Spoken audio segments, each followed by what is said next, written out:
ओम गणपत्याय नमः। ओम श्री गणेशाय नमः। ओम श्री दुर्गा देव्ये नमः। ओम श्री दुर्गाये नमः। जय दुर्गा महारानी। ओम ओम श्रीमद्देवी भागवत महापुराण ब्रह्म द्वितीय खंड। तुमेव माता च पिता तुमेव बन्धो च सखा तुमेव विद्याद्रविणं तुमेव सर्वं देवदेव। ओम नमः चंडिकाय नमः। ओम श्री दुर्गा देव्ये नमः। ओम श्री दुर्गाये नमः। जय दुर्गा महारानी। अर्थ सप्तविंशोऽध्याय। भगवती सावित्री की उपासना से राजा अश्वपति को सावित्री नाम की कन्या की प्राप्ति, सत्यवान के साथ सावित्री का विवाह, सत्यवान की मृत्यु, सावित्री और यमराज का संवाद।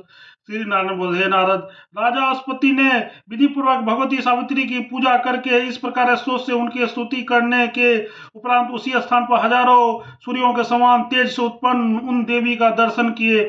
अपने प्रभाव मंडल से दिशाओं को आलोकित करती हुई प्रसन्न वदना भगवती ने मुस्कुराते हुए इस प्रकार राजा को संबोधित किया जैसे माता अपने पुत्र को कहती है। सावित्री बोली, हे महाराज, मैं जानती हूँ कि आपके मन में क्या कामना है और आपकी पत्नी क्या चाहती है। मैं निश्चित रूप से वो सब प्रदान करूंगी। आप साध्वी पत्नी कन्या की कामना करती है और आप पुत्र की इच्छा रखते हैं। ये दोनों ही अभिलाषाएं कर्म से पूर्ण होगी। ऐसे कहकर वो भगवती सावित्री ब्रह्मलोक चली गई और राजा अश्वपति अपने घर लौट आए। उन्होंने समय पर पहले कन्या उत्पन्न हुई।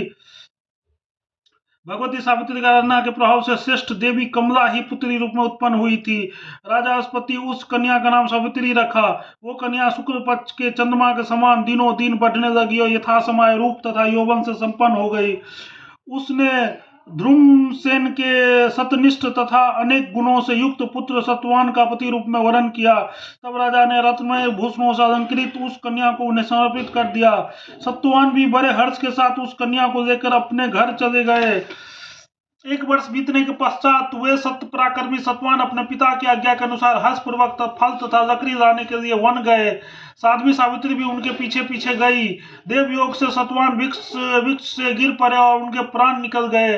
हे मुने, सत्यवान को मृत्यु देखकर उस यमराज ने उसे अंगुष्ठ प्रमाण सूक्ष्म शरीर के साथ लेकर प्रस्थान किया। तब साध्वी सावित्री भी उनके पीछे पीछे जाने लगी।